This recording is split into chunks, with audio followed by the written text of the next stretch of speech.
What's up, y'all? This is Dominic with Poor Pumper Society. So recently some information has been presented to me. This was a situation involving a septic pumping company and a customer.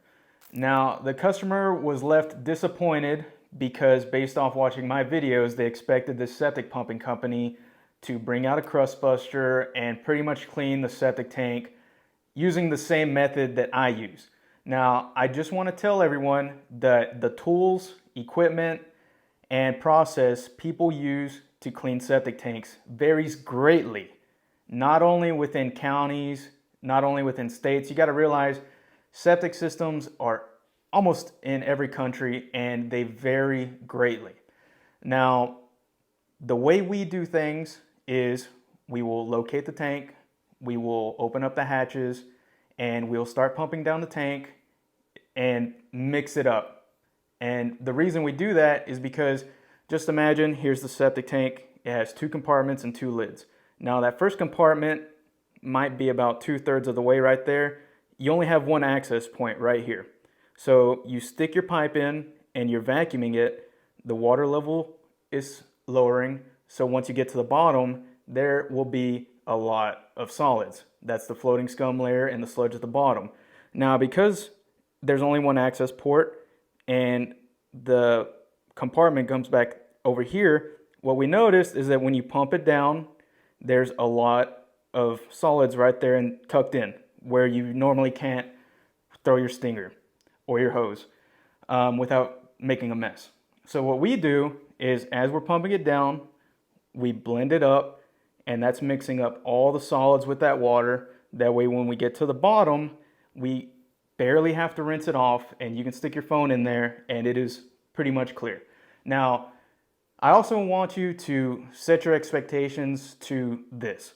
When we pump out a tank, we are not going to leave more than an inch or two at the bottom. We're not going to leave gigantic chunks in the bottom. Now, there have been cases where a severely neglected system took more than just a Crustbuster. We had to mix it, pump it, throw it back in there, mix it up again, add water, add a lot of water. Those cases do exist, and we discuss with the customer beforehand, like, hey, this is really thick. It's going to take us a lot of time, so it's going to cost you more. We discuss that with the customer beforehand. That way they can set their expectations. They know, okay, it's kind of on me for letting it get to this point, but we let them know with the appropriate charge, we can get it all cleaned up. Now, if you don't agree to that, that's on you. If you don't want to pay the fee for the pumper to properly clean out the tank, that's on you.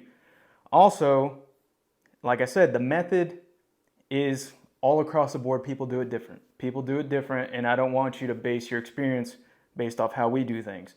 The only thing that should matter to you as a customer is that your septic tank is clean. And what is clean? Like I said, with us, we don't leave more than an inch or two at the bottom. That may vary state by state. I mean, everybody's got different regulations, what they want, how they want it done. That's, like I said, it varies. But to us, the way we do things, not more than an inch or two at the bottom. And we also rinse off the bottom of the tank. We don't rinse it, like we don't get down there and scrub it with Fabuloso, you know what I mean? People think that rinsing the tank is getting rid of the bacteria. I'm telling you, there's no way with just a water hose you're going to get all the bacteria out of that septic tank. Mainly, we do it because a lot of our customers aren't present when we're there pumping out the tank. So just to reassure them, we send pictures, we send them videos. That way, if you have somebody later down the line, it's going to fill up with water and they say, hey, you never pumped out my tank. And we send them the geotagged location, we send them the time stamped, everything that we were there. We pumped it to the bottom. You can see the concrete or the plastic depending on what kind of tank. That way it covers our end and the customer feels reassured, like, oh, well, they really did pump it all the way out. And like I said, I just want everyone to know that not everyone is going to show up to your house to pump out your septic tank with a Crustbuster, and that's okay. What should really matter is that they do a good job by pumping down the tank and also a good job in communicating with you what to expect. Like I said, there are so many ways, and I mean, I could talk myself until I run out of breath arguing, but I don't see the point. Everybody's going to do it different. the end result should be the same. Either you have a customer that understands their tank was so thick that you couldn't get everything out and they're okay with that, or you want to charge a certain amount to get it all the way pumped out. It's going to take a lot of time. So you just, I feel like having such a wide presence online can really impact the way a customer sees how the job is supposed to be done. I just want to tell you, so I just wanted to hop on here and say it's going to vary greatly, and you want to make sure that when you're out there in the field, you discuss these things with the customer so they understand what is going to happen. And most of these people, you have to realize, they have no idea how a septic tank works.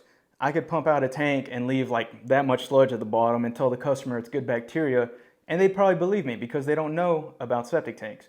I'm not going to be able to sleep at night, but I mean, I could do it, but I don't. We don't as a company. So in closing, I just want to let everyone know we enjoy the Crustbuster. It works for us. People have tried it. They may not like it. They do things the way they want to do it. I have no qualms or quandaries about that. It's always worked well for us. We've had one. We purchased one 2 years ago. It's been sitting on the truck. It's been through freezing temperatures. It's been through rain. And I can go out there right now, and within 2 to 3 pulls, it'll crank and it'll start going.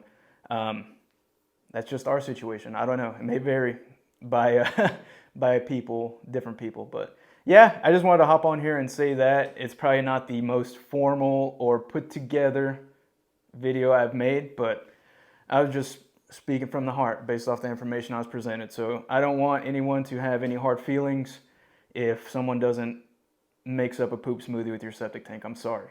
And don't get onto them. Just make sure that the septic tank is clean to your state, county standards, and that's it.